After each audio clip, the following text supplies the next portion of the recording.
Hello students, welcome back to our YouTube channel gamma life science academy. आपका हमारे channel gamma life science academy पे स्वागत है। आज हम इस लेक्चर में बात करेंगे कि जो post doctoral fellowship IIT Monday में बहुत सारे डिपार्टमेंट में पोजीशंस आई हुई हैं, उसके बारे में हम बात करेंगे। तो हमारा जो आईआईटी मंडी में ये rolling advertisement for the various post of post doctoral fellow, तो जो हमारा आईआईटी मंडी का ये बहुत सारे डिपार्टमेंट में पोस्ट डॉक्टरल फेलोशिप की पोजीशंस आई हुई हैं। तो उसके बारे में हम देखेंगे कौन कौन से डिपार्टमेंट में पोजीशंस आई हुई हैं और उनका रिसर्च थीम क्या है, आप अप्लाई कैसे कर सकते हैं और मिनिमम एलिजिबिलिटी क्राइटेरिया क्या है और कितना स्टाइपेंड मिलेगा, एकोमोडेशन वगैरह का, ओवरऑल मेडिकल फैसिलिटीज़ क्या क्या है, हम उसको देखते हैं। तो आइए विदाउट डिले हम देखते हैं। तो हमारा जो है ये आईआईटी मंडी के वेरियस डिपार्टमेंट्स और सेंटर्स में पोस्ट डॉक्टरल फेलो और उनका रिसर्च थीम ये इसमें मेंशन किया गया है। तो पहला जो है हमारा school of mechanical and material engineering, पहला जो डिपार्टमेंट है school of mechanical and material engineering में जो रिसर्च एरिया है solid mechanics and design, material science and engineering, thermal engineering, manufacturing, इस जो ये एरिया है इस एरिया में post doctoral fellowship position open हुआ है। तो अगर आप मैकेनिकल के हैं, मटेरियल इंजीनियरिंग के हैं और आपका जो एरिया है ये इसमें मैच करता है, तो आप अप्लाई कर सकते हैं पोस्ट डॉक्टरल फेलोशिप के लिए। नेक्स्ट है school of computing and electrical engineering. तो ये जो है computer science and electrical engineering के लिए है। इसमें जो रिसर्च एरिया है वो AIML है, theory of CS, systems engineering, control and automation, micro electronics and VLSI, intelligent communication system and signal processing and power systems. तो ये हमारा जो कंप्यूटिंग और इलेक्ट्रिकल इंजीनियरिंग के जो एरियाज़ हैं वो ये हमारे सारे एरियाज़ हैं। अगर आपका इसमें PhD वगैरह है और आपका इसमें इंटरेस्ट है और आपने कुछ काम किया है तो आप अप्लाई कर सकते हैं पोस्ट डॉक के लिए। नेक्स्ट है school of civil and environmental engineering. तो ये है सिविल और इन्वायरमेंटल इंजीनियरिंग डिपार्टमेंट में जो रिसर्च एरिया है जिसमें वैकेंसी आई हुई है, इस स्ट्रक्चर में, वाटर रिसोर्स में, जियो टेक्निकल इंजीनियरिंग एंड इन्वायरमेंट में। तो ये 5-6 जो इनका एरिया है उसमें आया हुआ है। अगर आप सिविल इंजीनियरिंग में और या इन्वायरमेंटल इंजीनियरिंग में आपकी PhD है तो इसमें आप अप्लाई कर सकते हैं। नेक्स्ट है school of bio sciences and bio engineering. तो जो इनका school of bio science and bio engineering मतलब लाइफ साइंस के जो कैंडिडेट हैं बायोटेक्नोलॉजी के, उनके लिए है ये। तो जो रिसर्च एरिया है वो host gut microbiome interaction and computational biology. तो जिसका host gut microbiome interaction computational biology में PhD है, रिसर्च है, मोलिकुलर बायोलॉजी एंड जेनेटिक्स में, host pathogen interaction, nano material for biomedical application and metabolic diseases. तो ये इतने सारे रिसर्च एरियाज में अगर आपकी PhD है या आपने रिसर्च किया है, आपको एक्सपीरियंस है प्रायर, तो आप अगर पोस्ट डॉक में इंटरेस्टेड है तो आप अप्लाई कर सकते हैं। नेक्स्ट है स्कूल ऑफ केमिकल साइंस। जो है स्कूल ऑफ केमिकल साइंस है इसमें inorganic chemistry, physical chemistry and organic chemistry, 3 research area में वैकेंसी आई हुई है पोस्ट डॉक के लिए। तो पहला इनऑर्गेनिक हो गया, अगर आप इनऑर्गेनिक में रिसर्च है आपका तो उसमें अप्लाई कर सकते हैं। जिसका फिजिकल केमिस्ट्री में PhD है वो इस एरिया में अप्लाई कर सकता है, जिसका ऑर्गेनिक में है वो ऑर्गेनिक केमिस्ट्री में अप्लाई कर सकता है। नेक्स्ट है स्कूल ऑफ फिजिकल साइंस। तो जो जिसका फिजिक्स में PhD है फिजिकल साइंस में वो किस एरिया में अप्लाई कर सकता है, condense matter physics, theoretical physics, high energy physics. तो 3 एरिया में आया हुआ है, condense matter physics, theoretical physics and high energy physics. Next है school of mathematics and statistical science. तो जो मैथ और स्टैटिस्टिक्स से जिनकी PhD है उनका जो रिसर्च एरिया है theoretical and numerical, computational differential equation, algebra analysis, topology, statistics, optimisation and data analytics, theoretical computer science. तो इतने एरिया में रिसर्च एरिया में PDF वैकेंसी ओपन हुई है मैथमेटिक्स एंड स्टैटिस्टिक्स साइंस में। नेक्स्ट है स्कूल ऑफ मैनेजमेंट। तो जिसका मैनेजमेंट में अगर PhD है और प्रायर एक्सपीरियंस है और अगर वो पोस्ट डॉक वगैरह करना चाहता है फर्दर तो उसको अप्लाई कर सकता है। और इनका जो एरिया है वो AI and marketing analytics, operation and supply chain analytics.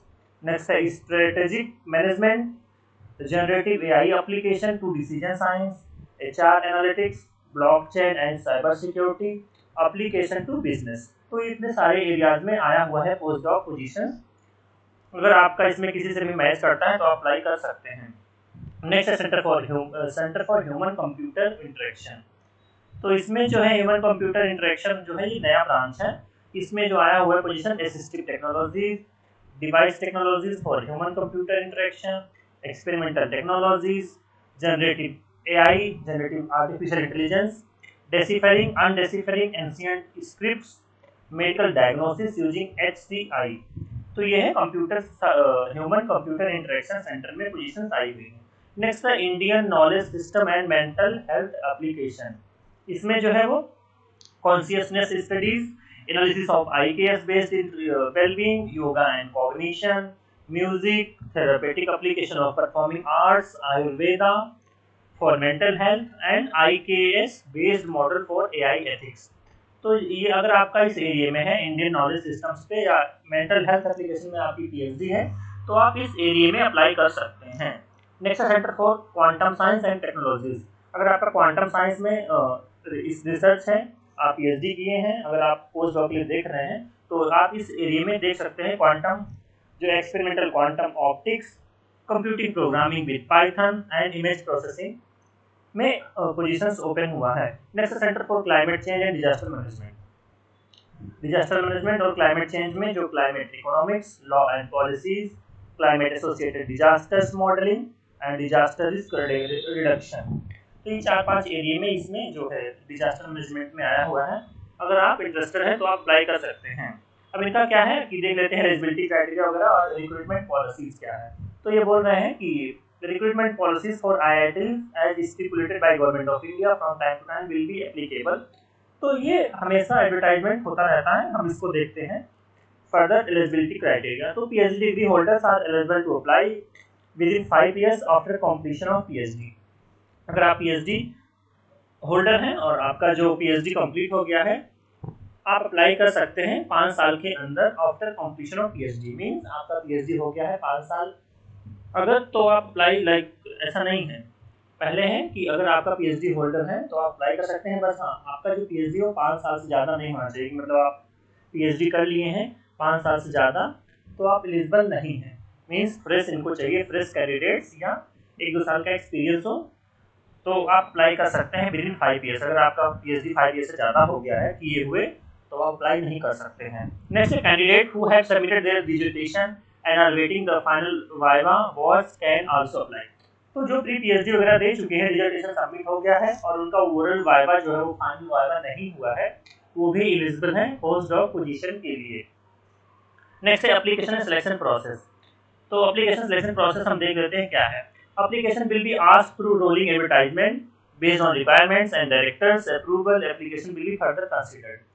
तो जो है इनका रोलिंग सर्कुलर एडवर्टाइजमेंट चलता रहता है, तो आप अप्लाई कर सकते हैं ऑनलाइन और बेस्ड ऑन रिक्रूटमेंट और इनका अप्रूवल कितना रिक्वायरमेंट है वो फर्दर कंसिडर करेंगे आपकी एप्लीकेशन को।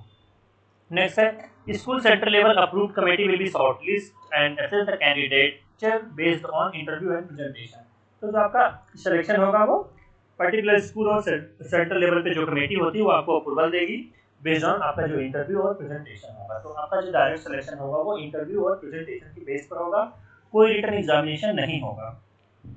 नेक्स्ट है finally institute level committee constituted by director will submit final recommendation to the director for final approval. तो जो कमेटी होगी वो आपका फाइनल जो है वो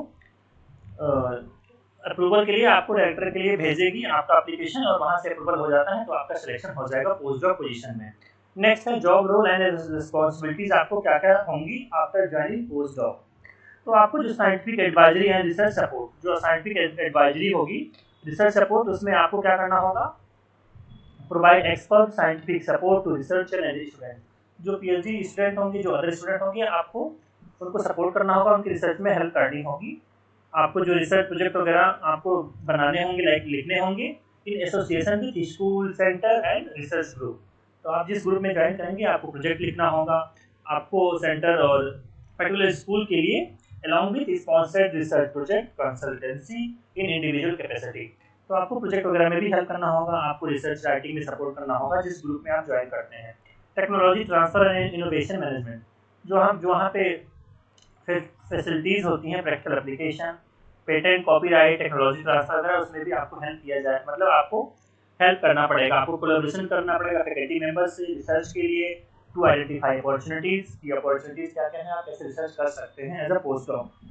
आपको मीन्स पेटेंट फाइलिंग भी करना पड़ेगा, लाइसेंसिंग, ये सब सारा काम आपका पोस्ट डॉक में वहाँ पे ज्वाइनिंग के बाद करना पड़ेगा।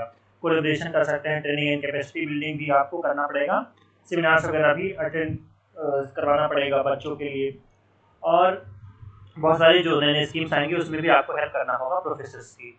फिर आपका जो है फेलोशिप कितना है, मीन्स अगर आप ज्वाइन करते हैं पोस्ट डॉक तो आपको फेलोशिप कितनी मिलेगी।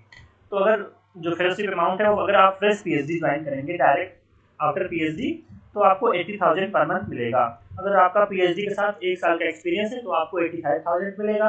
अगर आपका पीएचडी के साथ 2 ईयर का एक्सपीरियंस है तो आपको 90,000 मिलेगा। अगर आपका PhD plus 3 year relevant experience और मोर तो आपको 95,000 दिया जाएगा per month. Accommodation, suitable campus accommodation as per IIT norms will be provided if requested and if available। अगर इनके पास एकोमोडेशन अवेलेबल होता है और अगर आप इंटरेस्टेड हैं, आप रिक्वेस्ट करते हैं तो आपको एकोमोडेशन भी दिया जाएगा। HRA will be paid at prevailing rates of fellowship amount for off campus housing। अगर आप बाहर रहते हैं, जो इनका नॉर्म है IIT का, वो आपको HRA भी दिया जाएगा। नेक्स्ट है मेडिकल बेनिफिट्स।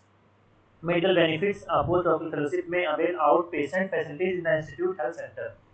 तो आपको हेल्थ सेंटर में जो फैसिलिटीज होगी वो आपको प्रोवाइड किया जाएगा जो भी इंस्टीट्यूट लेवल पे होगा। नेक्स्ट है leave rules. A post doctoral fellow shall be entitled 30 days annual leave in a academic year. आपको एक साल में 30 डेज का एनुअल लीव मिलेगा। The leave shall be earned on pro rata basis. Joining report whenever leave is availed should be submitted। The leave account of postdoctoral fellowship shall be maintained in school center। तो जब आप छुट्टी लेंगे तो आपको वहाँ पे एप्लीकेशन देना होगा और वो आपका जो लीव वगैरह होगा वो आपको मेंटेन किया जाएगा इंस्टीट्यूट लेवल पे। और अदर टर्म्स कंडीशंस, तो PDF will be attached to research group center, not an individual faculty, however they will be under supervision of research team coordinator और chairs।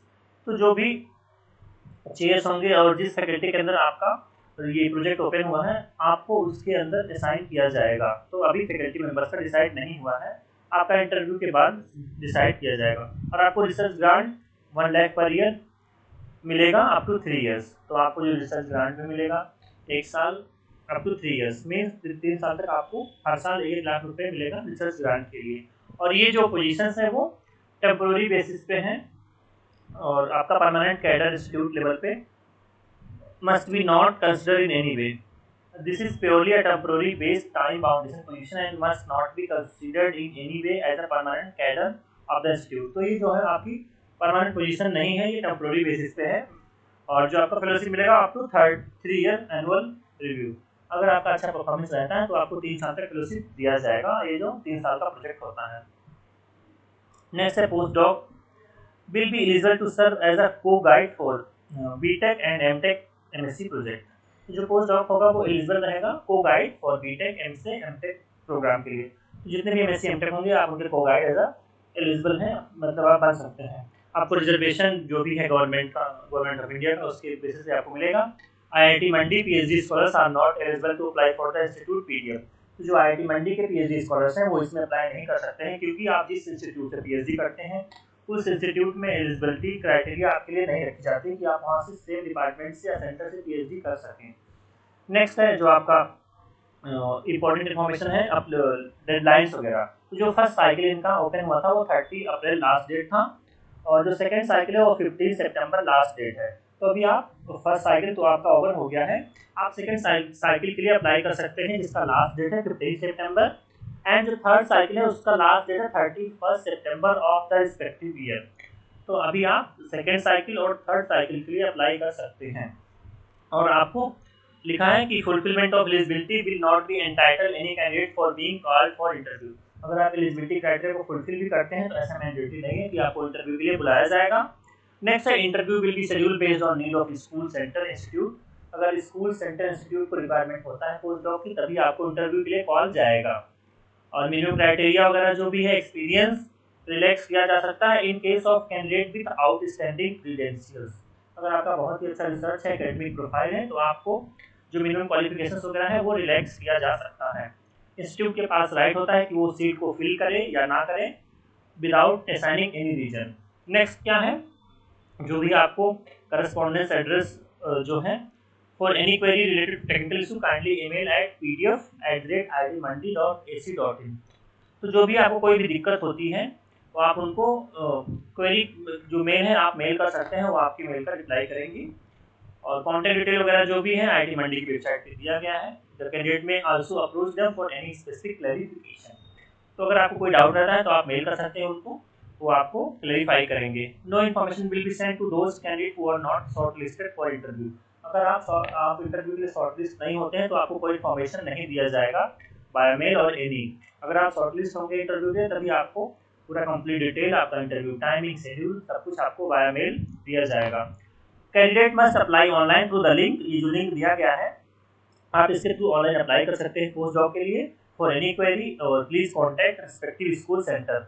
ये दिया हुआ है IIT मंडी की वेबसाइट पे allfaculty.psp। तो सारे डिपार्टमेंट का यहाँ पे कॉन्टैक्ट नंबर होगा, ईमेल होगा, आप कॉन्टैक्ट कर सकते हैं अगर आपको कोई डाउट होता है तो ये जो फॉर्म की लिंक है और ये वेबसाइट की लिंक है इसको हम अपने डिस्क्रिप्शन बॉक्स में अटैच कर देंगे, आप इसके थ्रू अप्लाई कर सकते हैं। तो आई होप ये जो हमारा लेक्चर है वो आपके लिए हेल्पफुल रहा होगा। अगर आप पोस्ट डॉक फेलो के लिए आप अप्लाई करना चाहते हैं और ऐसी बहुत सारी पोजीशंस को आप अगर पाना चाहते हैं तो, और ऐसे ही बहुत सारी वीडियो पाने के लिए आप हमारे चैनल को सब्सक्राइब कर सकते हैं और अपने दोस्तों के साथ भी शेयर कर सकते हैं। Thank you guys.